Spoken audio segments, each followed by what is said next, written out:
close your eyes for a moment. Listen, what would your younger self have imagined in this sound? A monastery in the hills? A forest untouched by roads? There's something grounding about returning to sound, especially when the world feels so loud. Go. Welcome to Stone and Signal. I'm Lawrence Nault. This episode is for the young, and the once young, who still believe the world can be saved. Come on. For those who are tired, but still showing up. For those whose hope hasn't hardened into cynicism, even when the world tells them it should. Today we're talking about youth. Not just youth as an idea, but as a force, a presence, a rising tide.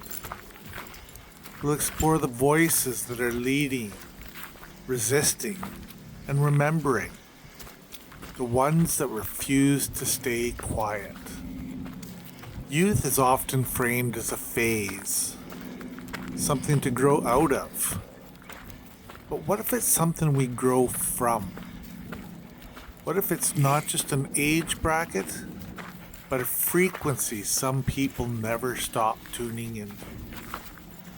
The kind that pulses beneath movements, melodies, uprisings, and dreams. The kind that doesn't wait for permission. We've been told that the young are naive, idealistic, impulsive. Maybe.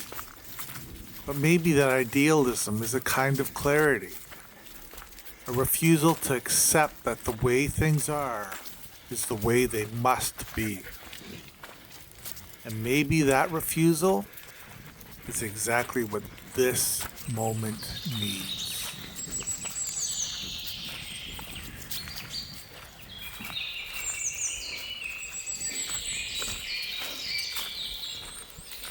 In recent years, we've seen youth step into roles many adults have abandoned.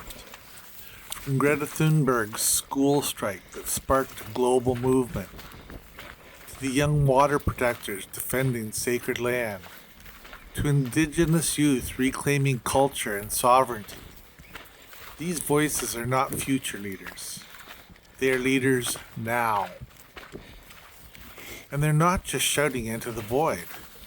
They're organizing, creating, rebuilding. They're holding intergenerational trauma in one hand and digital megaphones in the other. They're navigating burnout, surveillance, and systemic gaslighting, all while doing their homework. They are teaching the world how to fight with both fire and care. Still, it isn't easy. Many of them are dismissed, labeled as naive or extreme. Others are exhausted, carrying burdens too heavy for their age. They inherit crises they didn't cause and still manage to meet them with imagination. What I keep seeing and what I keep writing is that young people are often the first to understand what's at stake and the last to walk away. They show us that leadership doesn't always look like power suits or podiums. Sometimes it looks like a teenager testifying at a town hall, a youth-led march in the rain, a digital zine shared among friends. Sometimes it looks like grief turned into music, or silence broken in a classroom. Their movements remind us that urgency and hope can coexist. That systems can be challenged not just with facts, but with story, song, and ceremony. That resistance can be quiet, collective, and deeply cultural. So the question isn't whether youth are ready to lead. The question is whether the rest of us are ready to follow.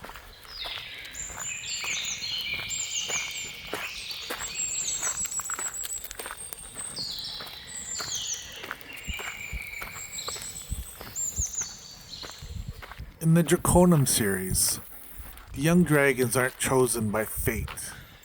They're chosen by purpose, by urgency, by the quiet ache of knowing something needs to be done and no one else is doing it. Kai, bonded to the ocean. Amy, with her deep ties to land and spirit. Anne, whose art speaks louder than protest. Each of them reflects a real-world counterpart. A teen who stands up even when they're scared, who speaks even when their voice shakes. They don't always have the right words. Sometimes they get it wrong, but they show up anyway. Because something inside them knows that silence is not an option. That waiting for permission is just another way of letting things fall apart. There's a scene in Fingerprints in the Water when Kai, after nearly drowning in grief, is pulled back to the surface by Amy, not with magic, but with memory, with presence. She calls him back through their bond, reminding him of who he is and what he carries. That moment came from watching real youth break down and then get back up. Not because they're resilient by default, but because they're connected to each other, to place, to what matters. So often we talk about youth as if they're lone heroes or symbols of hope. But the truth is, they don't act alone. They carry entire communities with them. Ancestors, teachers, friends, the land itself. Kai's grief isn't just his own. It's the ocean's grief, made personal. Amy's strength isn't hers alone. It's the medicine of the land moving through her. And Anne's voice? It's every unheard story finally finding a way to be seen. These characters aren't escapists. They're reflections. And when young readers recognize themselves in Kai, or Amy, or Anne, I want them to feel seen. Not as the world imagines them, but as they are, complicated, capable, and worthy of being listened to. If there's magic in these stories, it isn't fantasy. It's the real kind. The kind rooted in connection. The kind that says, you're not alone. You were never alone.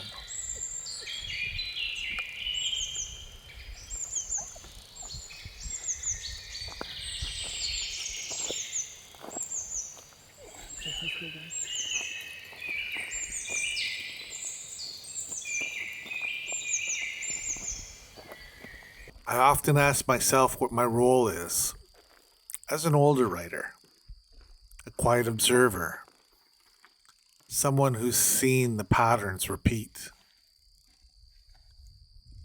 We're not here to lead them. We're here to walk beside them. Support doesn't always mean stepping in. Sometimes it means stepping back, making space, bearing witness, and when asked, lifting up, resourcing, and amplifying.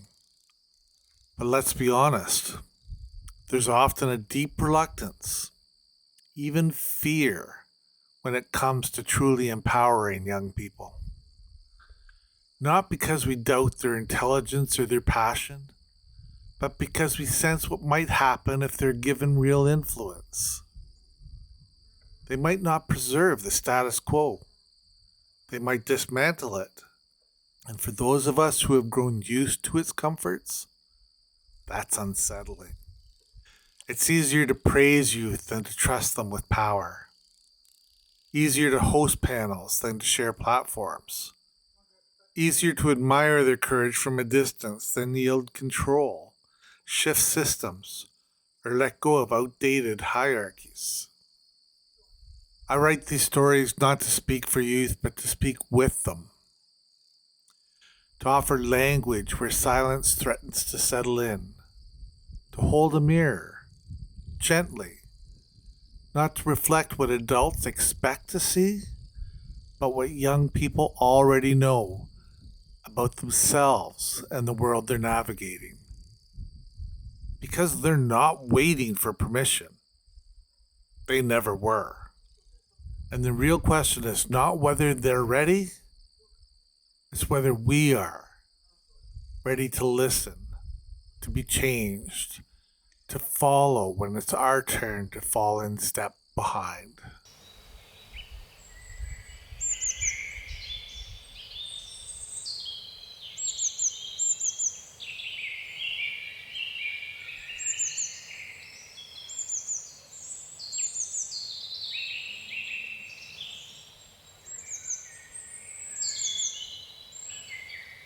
I've often heard people say, youth are the future.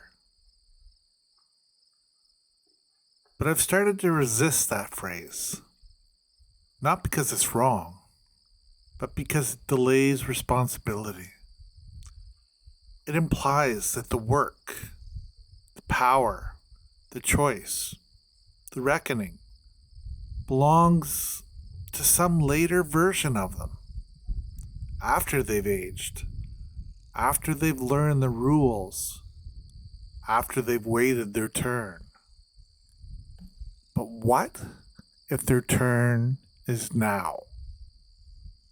What if the most radical thing we can do as adults is to stop preparing young people to inherit a broken world and instead work with them to change it before the handover happens?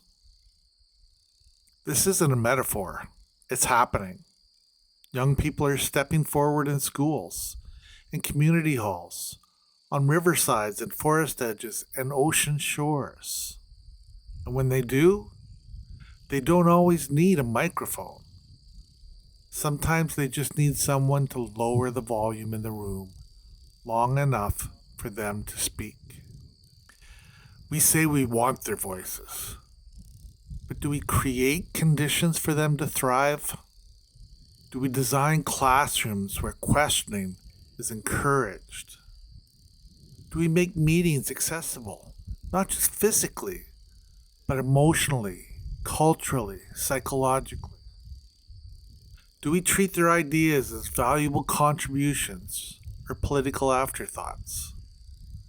Do we ask them what they need, or do we assume that we already know? Empowering youth isn't about giving permission. It's about sharing power. It's about handing over the keys, not when we retire or burn out, but now, while we still have the energy to walk alongside them. And yes, it's uncomfortable, because the voices rising now don't always echo the ones that we've nurtured. They challenge the norms we once accepted. They push against the systems we've made peace with. They force us to ask, what are we really protecting when we withhold power? Too often, it's not them we fear. It's the changes they might bring. Because empowering youth means things might look different. It might mean slower processes, or louder gatherings, or decisions we wouldn't have made ourselves. It might mean rethinking traditions. It might mean giving up control. It might mean that what we built, our programs, our plans, our movements, aren't what's needed anymore. And that's hard, but it's also the point. We're not here to be gatekeepers. We're here to be gardeners, to nurture what's growing, not prune it into familiar shapes. Sometimes that means saying, we tried it this way, and it failed. You don't have to repeat us. Sometimes it means saying, we believe you, even when the world doesn't. And sometimes it just means listening. Really listening. Not waiting for our turn to speak, not looking for flaws in their logic, but letting their stories land, letting their anger breathe, letting their joy lead. I've sat in circles with teens who were told they were too emotional, too idealistic, too impatient. But what I heard were hearts unwilling to go numb.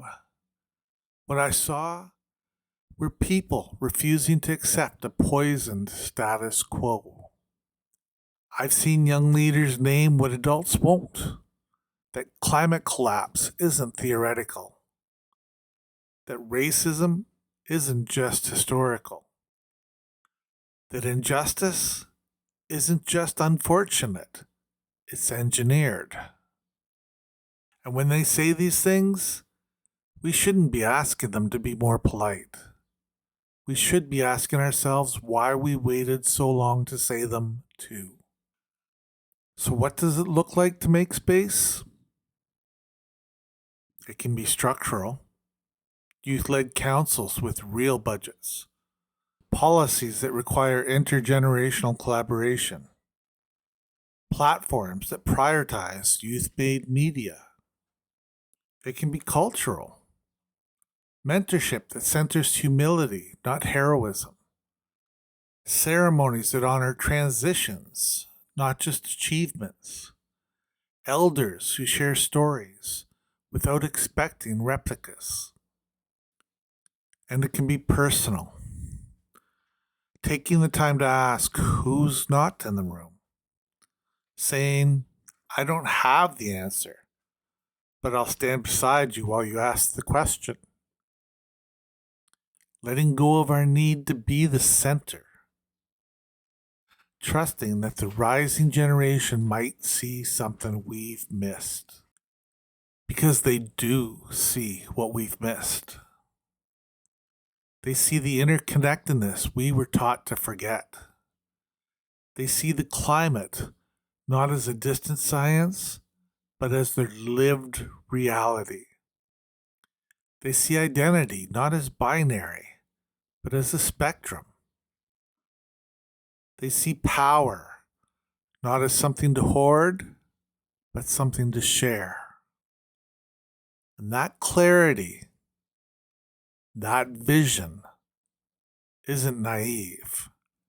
It's necessary. We are not just passing them a world. We are shaping the conditions of their becoming. And if we're lucky, if we're humble, they'll shape us in return. I don't want to end this episode with a call to action. I want to end it with a call to attention. To notice who's already leading. To notice when silence is a symptom of exclusion, not disengagement. To notice when our own comfort becomes a cage. Empowering youth isn't an investment in our future. It's an act of love in the present. Let them speak. Let them lead. Let them reimagine what we forgot was possible. Let's not just cheer from the sidelines. Let's walk with them.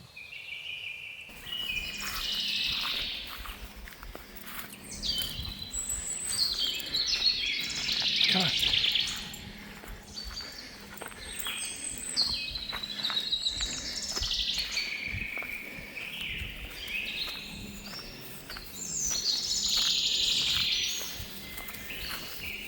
If you're listening and you're young, this space is for you. You don't need to have the answers. You don't need to carry it all. Just know that your voice matters. It always has. And if you're not so young anymore, what did you believe in once before the world taught you to shrink? What would your younger self ask you to remember? If you'd like to explore the young dragon's journey, you can find the stories in my books, Draconum Lacrima Mortis, Feeding the Fires, and Fingerprints in the Ocean. Sales help support this podcast and the quiet time it takes to make it. You can also find transcripts and quiet reflections on my blog. Thank you for being here. Until the next time, may the signal find the stones that hold it.